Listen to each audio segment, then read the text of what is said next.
जय श्री कृष्णा। राधे राधे।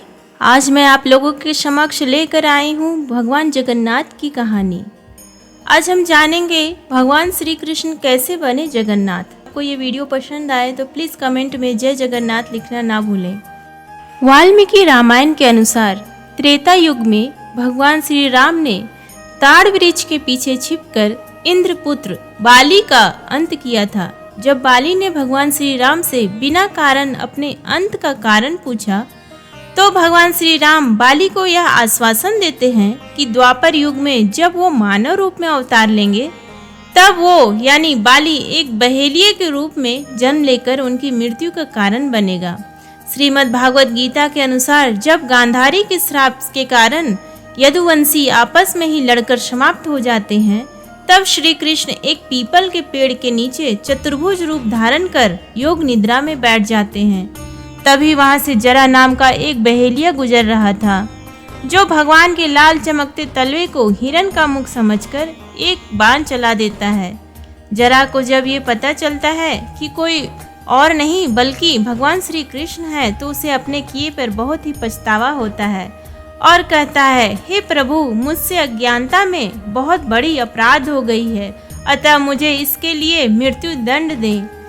भगवान श्री कृष्ण कहते हैं, जरा तुमने कोई अपराध नहीं किया। यद्यपि इस नियति की पटकथा तो त्रेता युग में ही लिख दी गई थी, आज तुम्हारे हाथों पूर्ण हुई, क्योंकि पूर्व जन्म में तुम वानर राज बाली थे और मैंने तुम्हारा अंत ताड़ वृक्ष के पीछे झुककर किया था जो कि युद्ध भूमि के नियम के सर्वथा विपरीत था, अतः तुम अपराध से मुक्त हो। जरा बहेलिया दुखी मन से घायल भगवान श्री कृष्ण को छोड़कर चला जाता है और कुछ समय बाद श्री कृष्ण मानव रूपी नश्वर देह का त्याग कर परमानंद के साथ सद्दाम के लिए प्रस्थान करते हैं। जब यह बात पांडवों को ज्ञात हुई तो वो सभी द्वारका आकर भगवान श्री कृष्ण की देह का अंतिम संस्कार करते हैं। उस अग्नि में शरीर तो जल गया परंतु भगवान श्री कृष्ण का हृदय नहीं जल पाता है। यह देखकर पांडव भगवान श्री कृष्ण के हृदय को एक लठ पर बांधकर समुद्र में प्रवाहित कर देते हैं जो बहते हुए पुरी के समुद्र तट पर जा पहुंचता है। उस समय मालवा राज्य में इंद्रद्युम्न नाम का एक राजा हुआ करता था जिसकी राजधानी अवंतीपुर, जो स्वयं भगवान विष्णु के परम भक्त थे। वह सदैव ही भगवान विष्णु के दर्शन की इच्छा रखते थे। एक रात श्री हरि विष्णु राजा इंद्रद्युम्न के स्वप्न में आकर दर्शन देते हैं और कहते हैं, हे राजन, तुम पुरी के समुद्र तट पर जाओ, वहां पर एक लकड़ी का तैरता हुआ लट्ठा मिलेगा, उसे लाकर तुम भव्य मूर्ति का निर्माण करवाओ। विष्णु के स्वप्न आदेश को मानकर राजा इंद्रद्युम्न पुरी के समुद्र तट पर जाते हैं जहां उन्हें लकड़ी का एक भारी गड्ढा तैरता हुआ दिखाई देता है जिसके साथ उन्हें एक कपड़े से बंधा हुआ हृदय मिलता है। राजा इंद्रद्युम्न के सेवक उसे लट्ठे को उठाकर राजधानी ले आते हैं, जिसके बाद राजा अपने राज्य के सभी कुशल कारीगरों को बुलाकर भगवान विष्णु यानी नीलमाधव की मूर्ति बनाने का आदेश देते हैं।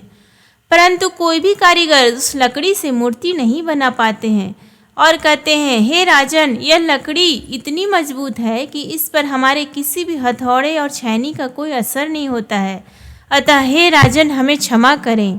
राजा इंद्रद्युम्न भगवान विश्वकर्मा की आराधना करते हैं। भगवान विश्वकर्मा जी एक वृद्ध शिल्पकार के रूप में राजमहल में पहुंच जाते हैं। शिल्पकार राजा इंद्रद्युम्न से पूछते हैं, क्या आप एक मूर्ति बनवाने की इच्छा रखते हैं? राजा इंद्रद्युम्न कहते हैं, हाँ शिल्पकार, आपने सही सुना, क्या आप यह करने में सक्षम हैं? शिल्पकार बोला, हे राजन, मैं स्वयं ही उस लट्ठे से मूर्ति तैयार कर दूंगा, लेकिन मेरी कुछ शर्त हैं जिन्हें आपको मानना पड़ेगा। आप मुझे बताएं। राजन, भगवान विष्णु यानी कि नीलमाधव की मूर्तियां मैं 21 दिनों में एक बंद कमरे में रहकर तैयार करूंगा, परंतु उन 21 दिनों में यदि किसी ने मेरे कार्य में किसी प्रकार से कोई बाधा उत्पन्न की तो मैं मूर्तियों को उसी अवस्था में छोड़कर चला जाऊंगा। राजा को यह शर्त मंजूर थी, अतः तत्काल ही अपने को आरंभ कर निर्माण के कार्य में लग जाते हैं। उस कक्षा में हथौड़ी, छैनी आदि सभी की खटपट की आवाज़ सुनाई देने लगती है। इसी तरह से दिन बीतते चले जाते हैं। मूर्ति निर्माण शुरू होने के 15 दिन बाद रानी गुंडीचा उसी कक्षा के पास से गुजर रही होती है तो उन्हें कोई आवाज़ सुनाई नहीं देती, जिससे परेशान होकर वो राजा इंद्रद्युम्न के पास जाकर सब कुछ बताती है। आज वहाँ कोई आवाज़ नहीं आ रहा है, मेरा मन बहुत ही व्याकुल हो रहा है। कहीं वह वृद्ध शिल्पकार भूखे प्यासे तो नहीं मर गया? हमें कक्षा को खोलकर देखना चाहिए, कहीं बिना कारण ही हमें हत्या का आरोप न लगना पड़े। स्वामी, कहीं उस बेचारे वृद्ध शिल्पकार के साथ कुछ अनिष्ट न हो गया हो। रानी गुंडीचा के बार बार आग्रह करने पर राजा इंद्रद्युम्न ने कक्षा के द्वार खोलने का आदेश दे दिया। द्वार खुलते ही विश्वकर्मा बंद हृदय को मूर्ति के भीतर स्थापित कर कक्षा से अंतर्ध्यान हो जाते हैं। वहाँ 3 तरह की निर्मित मूर्तियां अपने पीछे छोड़ जाते हैं। राजा इंद्रद्युम्न को अपने किए पर बहुत ही दुख होता है कि उन्होंने भगवान विश्वकर्मा की आज्ञा को नहीं माना और उनको दिए गए वचन का पालन नहीं किया। इसी कारण भगवान जगन्नाथ के आधे हाथ और आधे पांव बने हुए हैं। जब राजा इंद्रद्युम्न मूर्तियों के समीप जाते हैं तब उन्हें श्री कृष्ण की मूर्ति से हृदय के धड़कने की आवाज़ सुनाई देती है, जिससे उन्हें यह ज्ञात हो जाता है कि भगवान की इस मूर्ति के भीतर श्री कृष्ण का हृदय विराजमान है।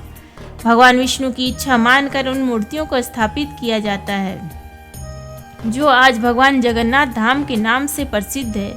प्रिय भक्तों, आपको बता दें कि आज भी जगन्नाथ मंदिर के गर्भगृह में भगवान जगन्नाथ, बलभद्र, सुभद्रा की मूर्तियां एक साथ स्थापित है, जो हर 12 वर्ष में बदली जाती है, जिसे नव कलेवर कहा जाता है।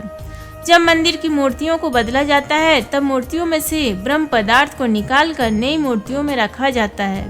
ब्रह्म पदार्थ को श्री कृष्ण का हृदय माना जाता है। जगन्नाथ मंदिर के पुजारी का कहना है कि जब वो ब्रह्म पदार्थ को नई मूर्तियों में रखते हैं तब उन्हें अपने हाथों में कुछ उछलता हुआ महसूस होता है, जो कि जीवित अवस्था में है। मान्यता यह भी है कि इस ब्रह्म पदार्थ को देखने वाले की मृत्यु हो जाती है, इसलिए ब्रह्म पदार्थ को बदलते समय पुजारी की आंखों पर कपड़ा बंद कर दिया जाता है और हाथों में दस्ताने पहना दिए जाते हैं। जब भी इन मूर्तियों को बदला जाता है तो उसी समय पूरे शहर में बिजली बंद कर दिया जाता है।